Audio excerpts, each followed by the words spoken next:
Pascal Thibault est de retour avec nous dès ce matin pour la chronique humanitaire. On vous rappelle que dans cette chronique, on se prépare. La saison précédente, on se préparait pour un voyage humanitaire au Cameroun.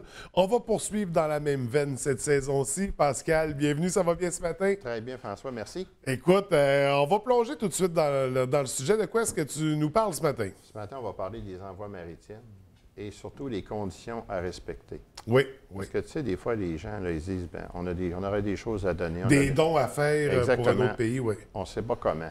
Fait là, les gens se disent, par avion, ça coûte trop cher. Par la poste, c'est aussi pire. Oui. Fait que la troisième option, qui est la plus abordable, c'est par voie maritime. Par la voie maritime. Oui. Donc, c'est là-dessus qu'on va se diriger. Bien sûr, on va se référer au Cameroun pour les besoins de la cause, puisque c'est là que tu as tes expériences humanitaires. Exact. Donc, la thématique, on veut envoyer du contenu, des livres, par exemple, du matériel scolaire, des médicaments, des vêtements, de la nourriture. Exact.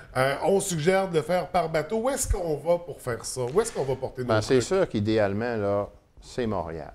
C'est le port de Montréal, écoute, qui, la plupart du temps, envoie des bateaux partout dans le monde. Oui. On s'entend. Puis aussi, l'itinéraire, il ne faut pas vous imaginer que c'est un trajet là, qui dure une semaine. Hein? Parce que le bateau, lui, il part de Montréal, il s'en va en Europe. L'océan Atlantique, on s'entend-tu, quand il y a des vents bien, bien forts, le bateau, il n'avance pas comme un auto. Après ça, tu as la Côte d'Ivoire pour finir au port de Douala. Ce qui est important de spécifier, là, c'est que la durée du voyage, comme là, par ce temps-ci, c'est 45 jours. OK. Sauf que l'été, ça peut aller de 30 à 35 jours.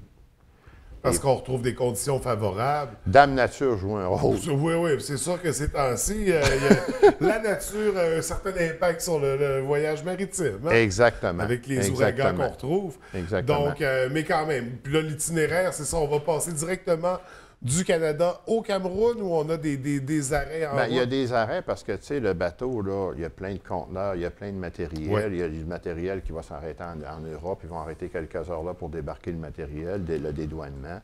Après ça, ils vont arrêter en Côte d'Ivoire. Puis au Cameroun, il y a beaucoup de matériel.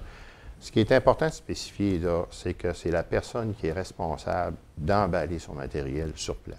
OK. Quand tu arrives à Montréal avec ton matériel, mettons que tu as une vanette, une petite minibus, peu importe, tu as des livres, tu as des vêtements. C'est toi qui es responsable d'emballer ton matériel. Ce n'est pas le personnel là, maritime qui va s'en occuper. Également, il y a des choses qui sont interdites. Tu parlais de nourriture tout à l'heure. Malheureusement, là, on ne peut pas en envoyer. OK. OK? Des armes à feu, évidemment. Oui. Ça ne marche pas. On peut envoyer des vêtements. On peut envoyer des livres. J'ai dit médicaments, j'imagine que ça aussi... Les médicaments, ça dépend. Quand c'est pour... Il faut le spécifier. Si c'est des pansements, des trucs pansements, comme ça, de la vitamine, on peut gargouiller cet après-midi. J'ai eu un téléphone la semaine passée. Cet après-midi, là, je vais à la clinique aux petits soins que tu connais. Oui. Ils ont un don à faire au groupe d'entraide Dieu du cœur, du matériel pour qu'on envoie au Cameroun. OK. C'est gentil. Puis il y a déjà un beau partenariat qui existe entre Oui. Et c'est sûr et certain que quand tu arrives à Montréal, il y a des choses importantes. Il faut que tu emballes ton matériel. Il faut que tu déclares tout ce que tu as. Alors, il faut que ton contenant soit identifié, que ce soit ta boîte de carton, que ce soit ton baril ou ton conteneur. Parce qu'on sort du matériel d'un pays pour l'amener dans un autre pays. Exactement. On ne veut pas de commerce illégal là-dedans. Exactement. Exactement. Puis, tu sais, des fois, les gens se disent, M. Thibault, ça coûte combien? Les gens disent ça doit aller au poids. Non, c'est pas le poids. Normalement, avec Post Canada, souvent, ça va être au poids. Mais Post Canada, mais là, par voie maritime, ça va avec la dimension. OK. Autrement dit, c'est une boîte, genre une boîte standard de carton rigide, ça va te coûter 100 OK. Puis si c'est un container, ça va coûter... Si c'est un baril, d'un baril, ça va te coûter peut-être 300 Prix organisme, c'est réduit. Mais dans un baril, je vais te donner un exemple, tu peux mettre 12 ordinateurs complets. Oui. Dans un baril, écran, clavier, tout le kit, là. Fait que, tu sais, si ton baril te coûte 250 tu as 10-12 ordinateurs complets. Ça vaut le coup de l'envoyer. D'où l'importance de remplir ces contenants-là à rabord là, au complet pour optimiser l'envoi. Puis ce qui est intéressant, c'est que les gens disent souvent, les frais de dédouanement sont à part? Non, ils sont inclus dans le prix. OK. Inclus. Ça fait quand tu arrives là-bas, mais il ne faut pas penser quand tu arrives là-bas, tu peux chercher ton matériel automatiquement. Parce que c'est ça, on parle d'un voyage de 45 jours, mais rendu au port du Douala, dans ce cas-ci, de Douala, il va y avoir un délai encore, parce qu'il faut décharger le bateau. Il faut décharger, puis avant de décharger, il faut tout que le matériel soit revérifié. OK. Comme il faut. Ça fait que si, mettons, le matériel arrive au port de Douala, François, ça fait 3 jours qu'il inspecte, parce que ça va pas vite, là. Ça va pas à 50 000 à l'heure, là. Ça va des fois plus lent que ça. À un moment donné, le personnel à bord appelle, mettons, la communauté. On a reçu 2 barils du Canada pour vous. Est-ce que vous pouvez venir les récupérer demain? Parce qu'on s'entend qu'il y a une distance importante entre Douala et Yaoundé qui est à peu près 2h15. À peu près que Chicoutimi, Québec, aller-retour.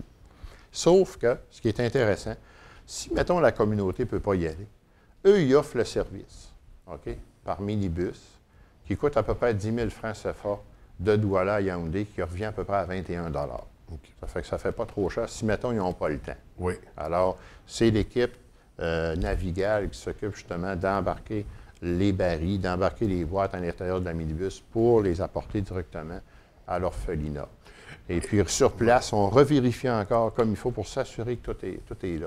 Et là, mais c'est quand même complexe d'organiser ces envois-là. Ce qu'on peut suggérer aux gens aussi, c'est de profiter d'organismes qui font déjà des envois. Et le groupe d'entraide des Yeux du Cœur du Canada est un bon exemple. Vous avez un container, un baril qui est en partance pour le mois d'octobre, je crois. Oui. Là, ce que je tiens à dire, c'est qu'actuellement, à l'orphelinat où je travaille, on va construire une autre orphelinat à partir de novembre-décembre prochain. OK. Donc, les besoins matériels sont là. Exactement. Et les pères ont déjà les titres fonciers qui leur appartiennent. Les terrains, c'est leur propriété. Alors, nous, il y a un bateau qui va s'en aller de Montréal via le Cameroun le 15 octobre. Oui. Alors, d'où l'importance aujourd'hui de parler de cette thématique-là, des envois maritimes. S'il y a des gens, des téléspectateurs qui ont des choses à offrir, que ce soit des vêtements pour enfants, c'est ce qu'on recherche le plus, les vêtements pour enfants, des livres, ça peut être des petits meubles, ça peut être, ils peuvent m'appeler au 418-820-9273. Mais si les gens nous appellent là, pour des bidons d'essence vide, des affaires comme ça, malheureusement, on ne peut pas prendre ça. On ne peut pas prendre n'importe quoi. On ne peut pas prendre n'importe quoi non plus, parce qu'à l'autre bout, on ne pourra pas le mettre. On ne pourra pas l'embarquer. Okay. En fait, ça, c'est très, très important. Donc, on communique directement avec toi par la page Facebook aussi du groupe d'entraide des Yeux du Cœur. Oui. Ça pourrait être une belle alternative. Oui. On n'a plus de temps, on va y aller en terminant. On voulait glisser un mot sur la campagne de la vente de calendrier qui est de retour cette année. Oui, et on va avoir la vente de calendrier qui va commencer le 2 octobre prochain. Oui. La vente de calendrier annuel. Écoute, cette année, c'est sûr c'est comme l'an passé, c'est de permettre aux enfants d'avoir un beau réveillon de Noël avec un cadeau de Noël. Puis cette année, surtout, ce qu'on veut, c'est axer vraiment notre campagne sur les soins médicaux d'urgence. Parce que cet été, on a quand même des enfants qui sont décédés là-bas. On a des enfants qui sont très malades des fois. Puis ça coûte cher. Oui. Tu sais, le régime d'assurance maladie là, du Québec, s'il existera en Afrique, ça fera des heureux. Donc, un malheureusement, calendrier qui permet justement la médication, également de leur payer un beau réveillon de Noël. Exactement. Puis en plus de ça, bien, on est content cette année parce qu'on a quand même la collaboration de personnes de notre belle région. On a eu des commanditaires pour couvrir les frais d'impression de ce calendrier-là. Et également, bien, on est très content d'avoir comme porte-parole de l'événement. Yes. On est très content de ça, que tu aies accepté cette année justement là, pour frais, là. promouvoir, ben oui, c'est depuis dimanche, de promouvoir un petit peu les besoins de ces enfants-là à travers cette activité-là qui est vraiment une activité bénévole, une activité de cœur. Même le graphiste qui fait le montage du calendrier, qui fait quand même de quelques années qu'il le fait tout à fait gratuitement. Il va y avoir des bénévoles sur le terrain justement pour parcourir les rues de Ville de Saguenay. Et puis ça va commencer du 2 octobre jusqu'au 20 décembre. Alors, puis, on va certainement en parler dans notre prochaine chronique, qui sera au début du mois d'octobre d'ailleurs. Exactement, François. Mais pour l'instant, c'est tout le temps qu'on avait, Pascal. Je te remercie. Et je moi qui te profite de remercie. cet instant aussi pour te souhaiter un joyeux anniversaire. Merci. Bonne fête, Pascal.